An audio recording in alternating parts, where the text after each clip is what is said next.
আসসালামু আলাইকুম, কেমন আছেন আপনারা? আশা করি সবাই ভালো আছেন।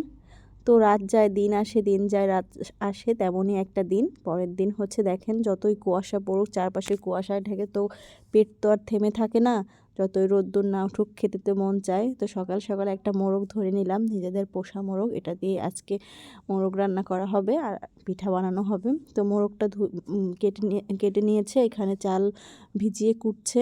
কোটার সাথে আমি একটু সাহায্য করছি, যেহেতু আমি চাল এভাবে করতে পারি না, হাত দিয়ে যেটা করে আসলে এটা আমি পারি না, এটা মাই করে। আর আমি হচ্ছি একটু মার সঙ্গে সাহায্য করে দেই।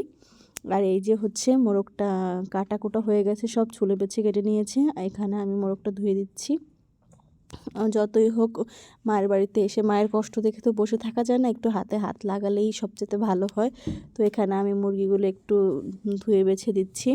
তো মুরগিগুলো ধুয়ে বেছে দেওয়ার পর হচ্ছে মা এখন বসাবে, মার এখন রান্না বসাবে। যেহেতু মায়ের বাড়িতে আসছি, যতই নিজে রান্না করে খাই, মারা চায় যে বাবার বাড়িতে আসলে সব সময় যেন মেয়েদের একটু রান্না করে খাওয়ায়। আর এখানে হচ্ছে আটা সিদ্ধ দিচ্ছে, এটা হচ্ছে রুটি পিঠা বানাবে।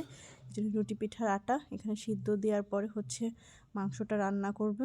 এখানে মাংস রান্না করার জন্য প্রথমেই এলাচ, দারচিনি আর জিরা একটু ভেজে নিয়েছে, এটা রান্না করার শেষে দিবে।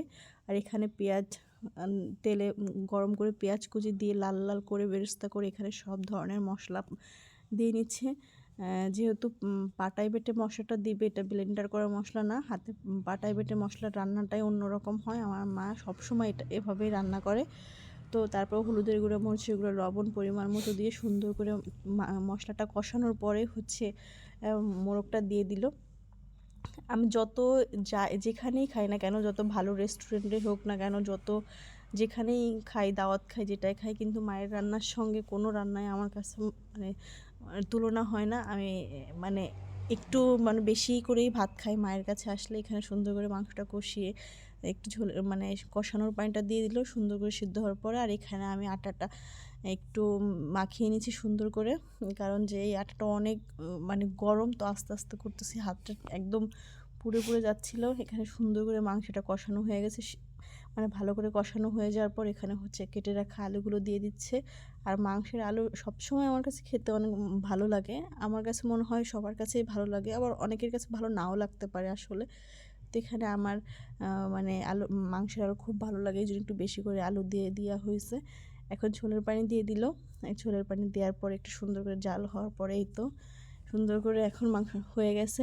এখন হচ্ছে জিরার গুঁড়ো দেওয়ার পরে মাংসটা নামিয়ে নেবে। তো দেখতেই তো পাচ্ছেন যে কি সুন্দর একটা কালার আসছে। এখানে আমার আটাও হয়ে গেছে, সুন্দর করে ডো বানিয়ে নিয়েছি। এখন রুটি বেলে নিবে। তো যারা রুটি আর হচ্ছে মাংস খেতে পছন্দ করো, তারা অবশ্যই কমেন্টে জানাবা। আর চালের রুটি সবারই অনেক পছন্দের হয়। এখন আমরা সবাই একসঙ্গে খাওয়া দাওয়া করব। রুটিও বানানো হয়ে গেছে, মাংসও রান্না করা হয়ে গেছে।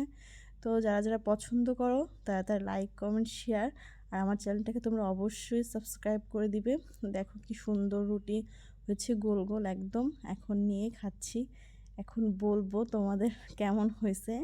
তোমরা দেখতেই পাচ্ছ যে মনে হয় তোমরাও বুঝতে পারছো যে তরকারিটা দেখে ভালো হয়েছে, আসলে অনেক সুন্দর হয়েছে, যেটা না বললেই নয়। মাংসটা অনেক সফট হয়েছে। এখন খাবো আর তোমরা